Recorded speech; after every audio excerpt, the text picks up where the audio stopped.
lagi bersama aku Rasmi Dinanti. Kali ini aku akan menjelaskan apa itu gagal ginjal akut dan juga apa itu gagal ginjal kronik. Nah, yang pertama itu gagal ginjal akut. Gagal ginjal akut merupakan suatu kerusakan penurunan fungsi yang terjadi akibat adanya kerusakan pada ginjal. Nah, penyebab dari gagal ginjal akut itu yang pertama pada prarenal, itu contohnya gagal jantung. Yang kedua ada intrarenal, yaitu glomerulonefritis. Dan yang ketiga itu ada pascarenal, misalnya itu ada pembesaran prostat. Nah, apa saja sih tanda dan gejala seseorang yang mengalami gagal ginjal akut? Yang pertama itu output urinnya berkurang. Nah, secara ketika ginjal itu mengalami kerusakan, maka proses eliminasi urin kita itu akan terhambat. Nah, yang kedua itu ada hiperkalemia. Kenapa hiperkalemia itu bisa terjadi? Itu akibat adanya penumpukan yang terjadi akibat urin tidak dapat keluar, itu yang mengakibatkan kalsium tertumpuk di dalam tubuh kita. Nah, yang ketiga itu ada peningkatan urea nitrogen darah atau BUN. Nah, pengkajian yang kita lakukan di dalam keperawatan itu pertama itu riwayat kesehatannya, apakah pasien itu mengalami penyakit kronis, misalnya itu diabetes. Terus pemeriksaan fisik yang kita lakukan itu mengkaji apakah pasien itu mengalami edema yang menunjukkan adanya penumpukan cairan yang terjadi di dalam tubuh, baik itu edema periorbital di sekitar muka ataupun di ekstremitas, baik itu ekstremitas atas ataupun ekstremitas bawah. Nah,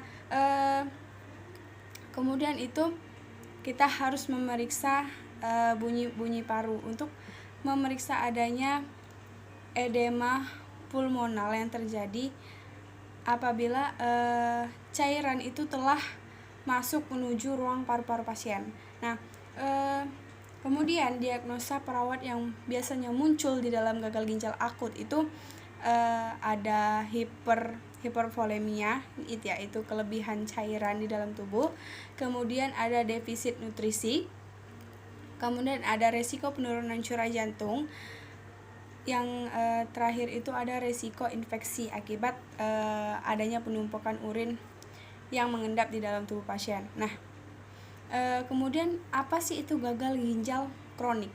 Gagal ginjal kronik itu merupakan kegagalan fungsi ginjal untuk mempertahankan metabolisme serta keseimbangan cairan dan elektrolit. Nah, penyebabnya itu bisa disebabkan oleh adanya nefropati diabetik.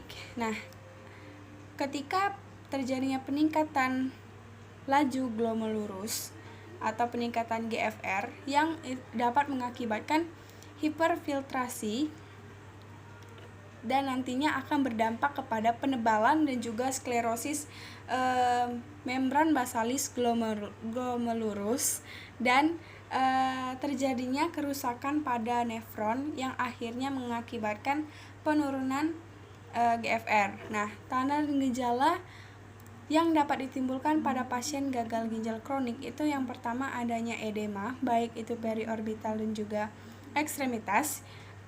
Yang kedua itu ada pruritus. Pruritus itu adalah gatal. Nah, yang ketiga itu ada anoreksia, kehilangan nafsu makan atau bahkan enggan untuk makan.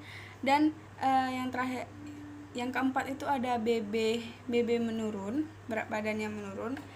Dan yang terakhir itu ada hipertensi atau tekanan darahnya meningkat. Nah, pengkajian yang biasanya dilakukan pada pasien gagal ginjal kronik ini yang pertama peningkatan berat badan atau adanya edema tadi, dan pemeriksaan fisiknya itu kita harus mengkaji suara jantung ataupun paru, kemudian output urin meliputi frekuensi urin, warna urin, dan juga apakah di dalam urin pasien itu terdapat darah atau tidak. Nah, kemudian Diagnosa keperawatan yang biasanya muncul pada pasien gagal ginjal kronik itu yang pertama adanya defisit nutrisi akibat pasien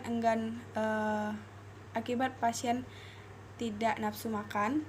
Yang kedua itu ada resiko infeksi. Yang ketiga itu ada gangguan integritas kulit akibat adanya edema, baik itu edema di ekstremitas tepatnya, itu dapat mengganggu integritas kulit pasien. Nah, yang keempat itu ada resiko perfusi renal tidak efektif. Yang terakhir itu adalah nyeri kronis. Nah, mungkin itu saja yang dapat saya jelaskan tentang gagal ginjal akut dan juga gagal ginjal kronik. Terima kasih.